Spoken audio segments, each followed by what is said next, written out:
Content here is for informational purposes only. The views and opinions expressed in this podcast are those of the host and guests. Hello everyone, and welcome back to All at the Land Defenders. I'm Sonia. I'm Leia. Today we're continuing from episode 3 on Defenders of All at the Land Rights. So this is part 2. If you haven't listened to part 1, I suggest listening to that first, or not much of this is going to make sense. Yeah. So we're just going to do a quick summary of what we talked about last time, but yeah, it's not going to be in-depth like the last one. I talked about my trip to Costa Rica. You hear animal noises. You can hear Leia's impression of a monkey. Go check out our Instagram too. I put some photos if y'all didn't already see it. So last episode, we talked about kind of what the situation that caused this sort of group to form. So it started when Jim Rothschild came with Santa Cruz Properties. They were supposed to be a company from California, and they came and proposed a land development here in Sanavir where he claimed that, it would have great benefit. Yeah, there was supposed to be like 100,000 people, like housing for 100,000. There would be a golf course. A golf course. I think it was like a country club. Country club, yeah. I couldn't think of the word. Like a whole resort. Like just in the middle of Sanavir. So when he proposed that, the district council said yes. And he pretty much got permission from everyone except the Alatis and the community. So that's when the group formed in response because they thought, we don't want that. So that led to the creation of the Defenders of All at the Land Rights. And then we also ended on the upcoming elections where the Defenders were trying to claim spots on the council.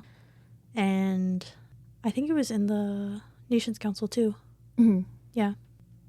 But mainly Sanavir District Council because the chairman at the time was for the development. So they needed people or someone to take that spot in order to increase their chances of stopping it. Okay, so the Defenders were trying to claim spots on council, both in Sanavir and the nation, mostly in Sanavir. And they did win seats, which is what we ended on in the last episode. Also, please keep in mind any mention of the tribe being referred to as Papago is because the nation was undergoing the political shift that we mentioned in the last episode in the 80s. And the name was yet to be changed back to Thana Autumn. So any references to any old terms, it's because of the year that we're talking about. Yeah. But we'll usually say what is now known as. So we'll try to, but yeah, in case we do forget. So after Austin Nunez and Daniel Preston claimed seats on the Sanavir District Council as chairman and vice chairman, Austin being chairman and then Daniel being vice chairman, many meetings were held to formulate a plan to halt the development. With the help from the lawyer Lou Barazzi, who we also mentioned in the last episode, and other individuals recommended by him, they were able to dissect the environmental assessment for the project, meaning they identify, estimate, and evaluate the project's environmental impacts or consequences. During this process, they determined that the land would only be leased for about 50 cents per acre per month, which is way less than promised to the council. So then the Papago Council, or now known as the Thana Nations Council, they oversee the entire tribe and 11 districts. They overruled the Sanavir District Council approval of the lease. So how before Sanavir, so this was before the council changes, the new members. So this is when they first approved. So when they didn't mention this to any of the Alatis or the community, so they overruled it. So they went bigger. Instead of going to just one district, they went to the whole nations. And that's how they overruled it. So this led to forming a committee to look over the lease and make suggestions for the change in order to stop this. It was also discovered that Santa Cruz Properties was in Arizona Corporation, even though their address was in Cathedral City, California. So Rothschild... Oh, and on top of that, Rothschild did not own any shares of Santa Cruz Properties, and the main shareholder was Simkin Group of Winnipeg, Canada. The only director listed for Santa Cruz Properties at the time was A.L. Abraham Simkin, who, when asked about the proposed development in Sanavir, was quoted saying, No one is interested in exploiting the Indians. This development will be good for them and good for Tucson. It's not a get-rich-quick scheme when you look at how much we've invested. That was pulled from the Tucson Weekly article. So another major document that was kind of looked into was the Draft Environmental Impact Statement, or the DEIS. And it was issued by the BIA, the Bureau of Indian Affairs, in 1985. And this document contains a full description of the affected environment, so kind of like the environmental assessment that we mentioned earlier, and has a reasonable range of alternatives and analysis of impacts of each alternative. These are based on the agency's expertise and issues raised by the public. In the summer of 1985, a hearing was held so people, both O'odham and non-O'odham, could voice their opinions and concerns before releasing the final draft. But, of course, there were issues with the way the draft environmental impact statement was written. And Peter Warshall, who was an environmental consultant working with the defenders of O'odham land rights, he felt that, it was poorly done, and he wanted to help them by, we'll get into that later, but he felt that the DEIS was poorly done and not in compliance with federal guidelines. The environmental impact statement, the final draft, evaluates possible environmental impacts of the development as required by the National Environmental Policy, or NEPA. Yeah, so that's the environmental impact statement. That's the final draft of everything. So they're supposed to take into consideration the concerns from the community, what it does to the environment. So that's all that's in the document. Yeah, But or even like how well it's gonna do, being that it was like close to the river. Yeah. So, but like I said, Peter Warshall, he found that it was really poorly done and not done correctly, and it's supposed to be unbiased document, so it's supposed to be pretty fair. They're not really required for projects on private land, but considering the circumstances of this, it was important and needed to have these forms because it was such a huge project. So with these documents, developers usually hire their own environmental consultants to compile a study because it takes so long for the government to get to it. And, well, it really takes them forever to get to anything. So in this case, Santa Cruz Properties hired Smith, Peroni, and Fox planning consultants from Palm Springs, California. I don't know why they were getting everything from California. Who knows? But they in turn hired various different consultants to assess the impacts on different areas of concern. I was thinking, what? Because why did they get all their stuff from California? Because now we were talking about before that group of tribe. So I'm like, maybe it worked with them. So they're like, let's hire the same people. It'll work again. Yeah. Psych. Yeah, bring them in from Cali because it worked over there. Yeah. Thinking, these guys are desert people too. It's fine. It's the same thing. It's the same thing. Nope. I don't know. Nope. So as stated before, there are many issues with the way the DEIS was written. So according to Peter, who is our environmental consultant that we hired, maybe not necessarily hired, but maybe that we worked with. Yeah. So he was on our side. Because I can't say his last name. Warshall. Peter Warshall. That guy. Yeah. So the way the DEIS was written, it was in a complex technical format, and so therefore it wasn't very easy to understand. Yeah, and a lot of them still spoke, just all of them, they didn't know English that well. And the document was not translated to the O'odham language, which is a requirement from the NEPA guidelines. So they're supposed to be able to translate that document so everyone can understand. Yeah. And a majority were O'odham, and it was not translated. So, and they didn't even try. Either the BIA or Santa Cruz didn't try to translate it at all. So, that's violation. Therefore, the defenders had to hold 2 long meetings in order to translate this document with the help from Peter. And like I said, 2 long meetings. That's a lot of time. So yeah. Oh my god. Yeah. It just. Oh my god. Leia almost just knocked over our entire setup. Yeah, my bad. Nice. Nice. What were we saying? Oh, yeah, the 2 long meetings. Mm-hmm. Yeah, they would hold meetings here in the community, sometimes even at the church. A lot of all of them are quite religious, so We read somewhere that they would hold like ceremonies and prayers at the church to help. So I'm pretty sure. Yeah, to pray for like protection. Mm-hmm. And of course, there's other issues with this document, which included the recommended alternatives. So you're supposed to have alternatives to this project, but they were saying that it didn't meet the requirements, nor was what was suggested was even an alternative. So they were like, that's a violation again. Another issue was with the concern for our himatak, our way of life as O'odham. So having a community of 100,000 non-O'odham coming into the nation would have severely impacted our tradition, culture, and our duty as stewards of the land, or Jowod in O'odham. So in the Defender's September 1988 newsletter, they stated that the DEIS was not completely stopped, but the Phoenix area BIA had withdrawn the statement from the process. Santa Cruz Properties had sent an appeal to BIA.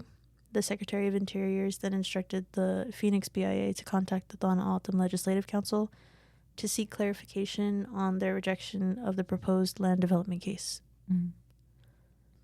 So basically when they had said it was stopped, it wasn't like completely. So It was like the start of it. Yeah, so BIA, they took it out. They took the statement out from like the whole process, which is like they need that statement. Mm-hmm. So Santa Cruz Properties had sent an appeal, so they were like trying to get it back into the process. But the Secretary of Interior instructed the BIA to just talk with the council to understand why they rejected the proposal, so they knew what was going on and they didn't just like let them have at it with the land. So then in August 1986, the Pima County Board of Supervisors held a public hearing on the proposed project where the defenders could present their case on all aspects of the development. Then the supervisors supported the defenders' cause and wrote letters to the tribe and BIA requesting to disapprove the land lease and stop the proposal. So like literally everybody could see that there was like a lot of stuff wrong with this. So everybody was kind of like pitching in to stop it. Yeah. And do what they could. And in situations like these, it's better to just like have everybody come together and voice their concern, because that's like the only way you're heard is if there's like a lot of people. I think they might have actually gone through with the proposal if they didn't have support from the city. Yeah. In 1986, a committee was created by the Donna O'odham Legislative Council to look over the lease and provide recommendations for the tribal council. So they concluded that the lease was not in the best interest of the Donna O'odham. Therefore, the tribal council, by resolution, rejected the Santa Cruz Properties development, and on September 16th, 1986, the tribal chairman signed the resolution on the rejection. So following the signing of the rejection, the Santa Fe District Council revoked the formal approval done in 1983. So, like I said, when they okayed the project, there was pressure to revive the proposal to the BIA and the tribal council from a group called the O'odham Supporters for Progress and Prosperity. And of course, they're all working for Santa Cruz Properties. But a news release by the BIA area director stated that the land project and the DEIS was dead.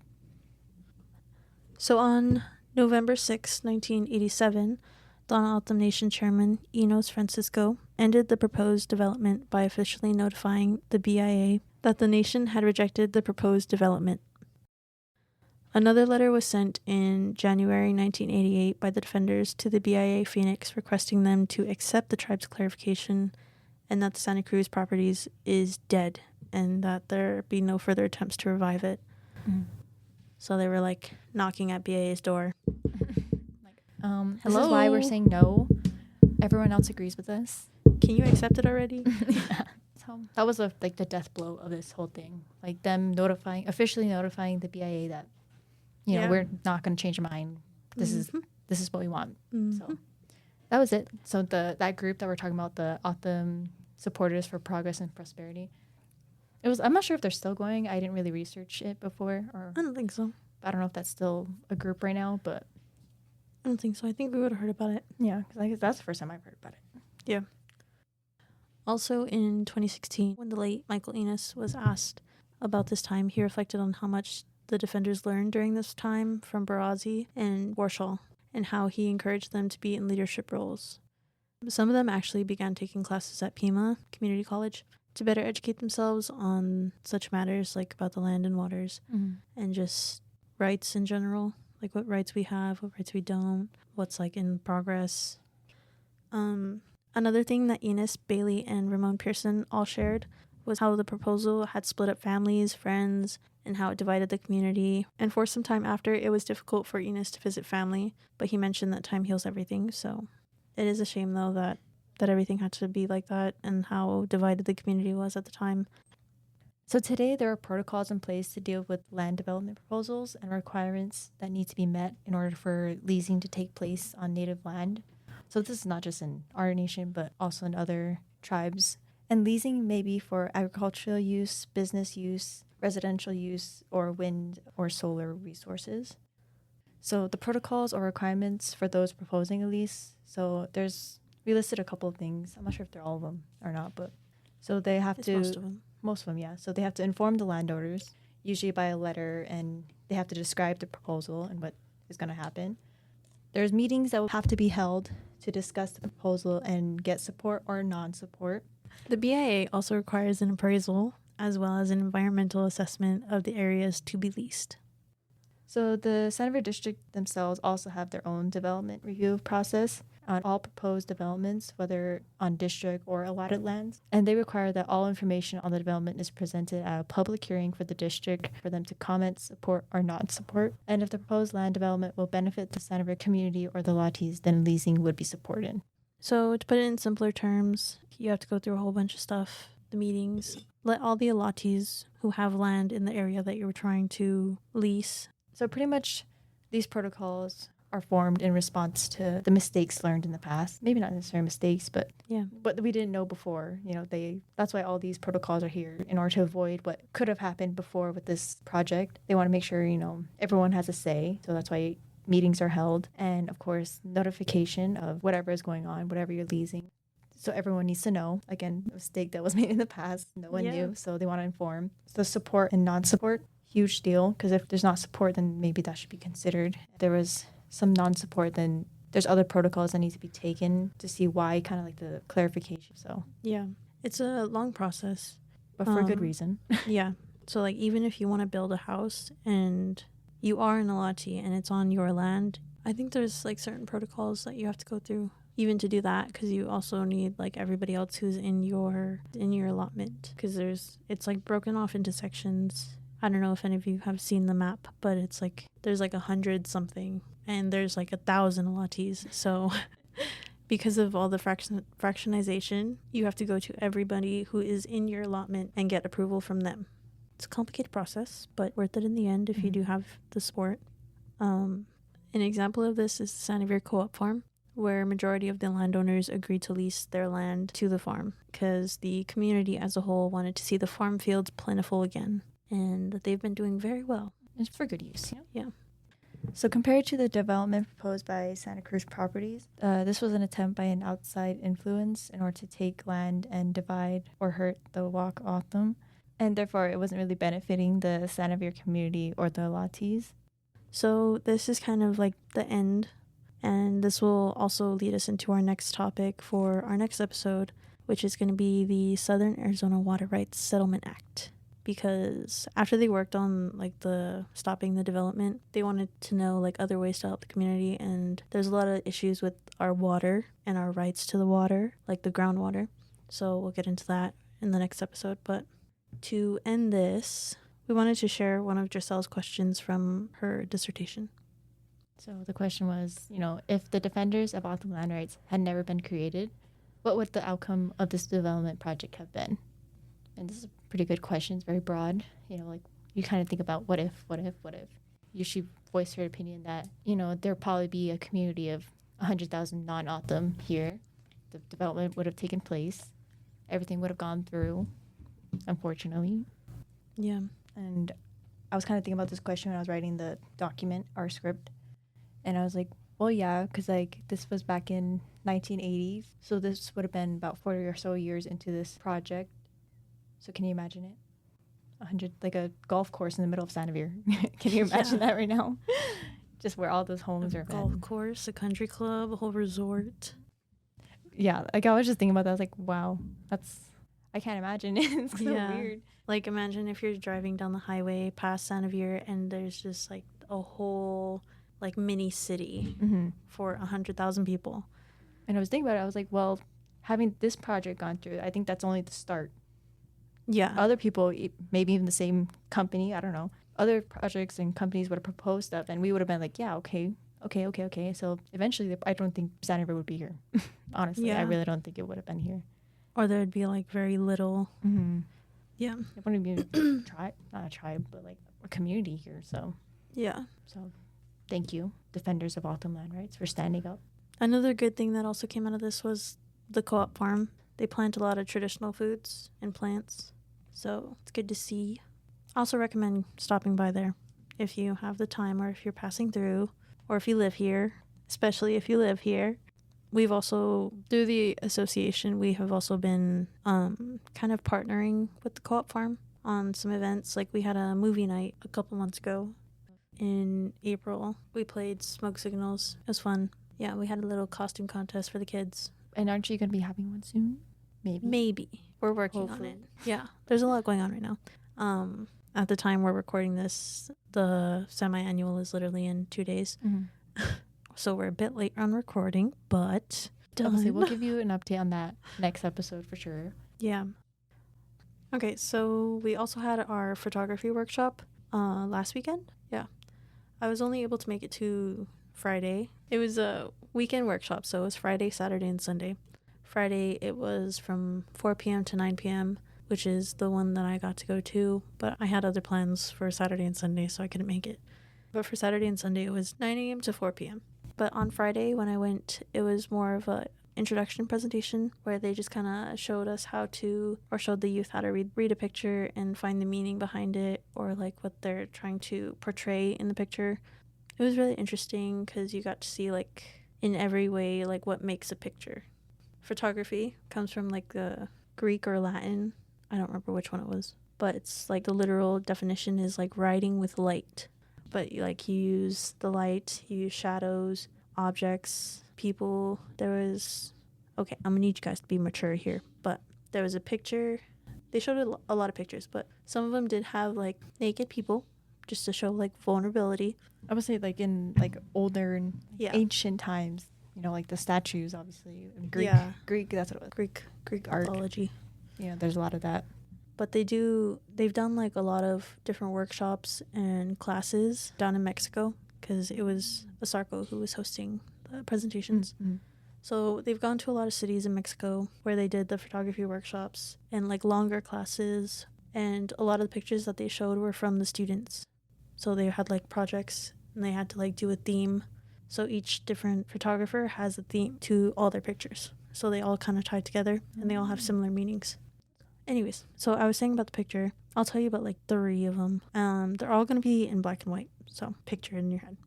So the first one is right by a lake, and it was like one of the old Greek columns where it has like the flat top and then it like goes down and then it's like a cylinder and then it like flares back out at the bottom and it's like flat on both sides. Anyways, you know what I mean. The columns, and then there's a naked woman standing on top. She has her hair down and you can only see like the silhouette of her back, and she's like standing on the column. There's the lake, there's the column, and then she's standing on the column, and there's a bird like right above her head and she's like holding it. So the bird is supposed to symbolize like a sense of freedom, feeling free, or the bird wasn't flying, so it was like it's kind of like at peace but still free. It's interesting. I have to look at the picture again to like actually remember everything that was said about it. But another one was, it had another naked woman, but she was crawling. This sounds creepy. She was inside of almost like an abandoned building, like with concrete walls, but like the concrete is kind of like worn out. Mm-hmm. So like there's like holes here and there, or like chips and cracks and whatever. But it's like a corner, and she's coming around the corner crawling, but she's naked, and there's a broken mirror sitting against the wall, and she's looking at her reflection, but her face is blurry. Like in the mirror? Yeah. Mm-hmm. And keep in mind it's black and white. So for me, like when I was like looking at it, it kind of like it was like trapped. She felt trapped and vulnerable. She couldn't recognize herself. because her reflection is blurry and she's crawling in a building full of concrete walls. There was nothing else in the picture. It was just the mirror, the walls, and her. Yeah. It was really interesting, but like you can feel the emotions through the picture, which I'm sure a lot of you have felt. Maybe not with like simple pictures, because there was one where it was like just a shoe, but it was like a worn out shoe. It had like holes and it was like wear and tear, and it was a white shoe, but again, it was black and white. The bottom was like kind of ripping off, which like you think is just like normal wear and tear. You've had them for like years, but this was like a single journey, because it was like actual shoes of immigrants, which I didn't know. But when they asked me like what I thought of the picture and the object, because it was just the shoe, it was a single shoe. It was like a kid's shoe. Mm. So when I was looking at the picture, the only thing that would like really come to mind was just like worn out, tired, because like it's a worn out shoe. There's like holes. Yeah. So like you get a sense of like they're tired. I wouldn't say relief, because the shoe is still like dirty. Dirty, worn out, has holes, as I've stated many times. But yeah, I couldn't think of any other way to describe it other than like the phrase that kept like popping up in my head was like a long journey. This was before I even knew that it was like an actual immigrant shoe, because that was like the theme of that photographer. They just took pictures of shoes, different shoes of immigrants, which is like really interesting. When I was looking at it and like that's what I said, she like looked at me like surprised, like, wow, that's actually a really good interpretation. Oh, thank you. Thanks. Little hair flip. Just kidding. I'm totally a photographer, guys. Totally. Like, I don't have my name in a magazine somewhere. Please don't look that up. Go see her artwork. It's a portrait picture of my old boss. Yeah. But yeah, Friday's class was really interesting, and they told them a lot. My sister actually went to the rest of the days, and she was there Friday as well, too. On Saturday, they took them like out into the field and they let them play with all their really cool cameras. They had old cameras too. There was one from like the 60s, and it was really heavy too. Yeah. And it had like the dial on the side, and you had to look down. Is it one with like the screen or yeah. like the like eyeglass or something? Yeah. It had like a glass and then it had a little one to like magnify it. It was like inverted. Oh, yeah. Yeah. Mm-hmm. So it was inverted, and when you move one way, the camera is moving the other way. So you have to like mess with it until you get it. It's like a microscope. Yeah. But they got to take pictures with like their cameras, film. I think I have their Instagram actually. I'll link it with these episodes so that if you guys want to visit their page. But yeah, they took a lot of cool pictures. They went to the Hikdan here in Sanabir, and they took pictures out there. They came out really nice. And on Sunday, I think it was, they got to develop some of the pictures that Asarko had already had. My sister it was a saguaro. It had a bunch of arms. But yeah, she said they used a lot of chemicals. It was like a chemical development. Mm-hmm. So, and they had to use the sun too. So it was like a piece of paper. You dip it in the chemicals, then you put the picture over it. You put it in the sun, let it develop, and then you take it off, and then you have to rinse it in water. I think that was the process that she explained to me. If I have it wrong, I apologize. Yeah, good pictures. And it looks really cool because it was like in blue. It was all in blue. There was like no other color. It was just blue. And like usually it would be like black or white. Yeah. But it was blue. I have it in my room because she gave it to me. You should post a photo of it. Oh, yeah. I think on our Instagram, we're going to post some photos from... Oh, yeah, the flyers. Flyers that were sent out. Some of Defenders of Autumn Land Rights logo that they have. Yeah. We're going to post that on our Instagram, Facebook. Yeah. So then if you want to look at that, a visual representation. Oh, also, for those of you who don't know, which is probably most of you, but the Defenders actually kind of turned into the association. So that's how we continue to help the Alatis. Yeah, the Defenders is now the association. Oh. Leia's just learning that. Yeah, I am. I always wondered that. Yeah, I forgot to tell you. I was like, what are they now? Like, where is that now? Yeah, we're here. We're literally here. We're here. We are them. Because like they don't use the name anymore. They just use it for like the youth conference or like our podcast our podcast, or in like the annual and semi-annual meetings. So the present day Defenders is the Alatis Association. That's why we have all the documents here and stuff. Mm-hmm. Yeah. Gotcha. When I connected the dots, I was like, I'm stupid. I'm realizing that now. Yeah. I'm like, it's literally all been like right there. I was like, see the name everywhere, and I'm like, yeah, that's crazy. Like, we must be in like contact with them or something. Like, we're just partnering with them. Nope. Yeah, we're just a bit slow. A bit slow. It's fine. Because I was thinking about it, and I was like, I think it is, but I wasn't like sure. Yeah.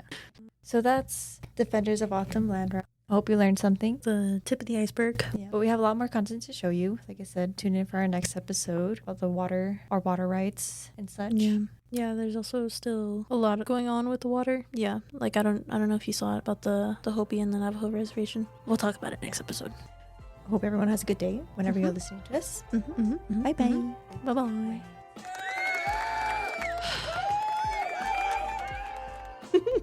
Okay, bye. Bye.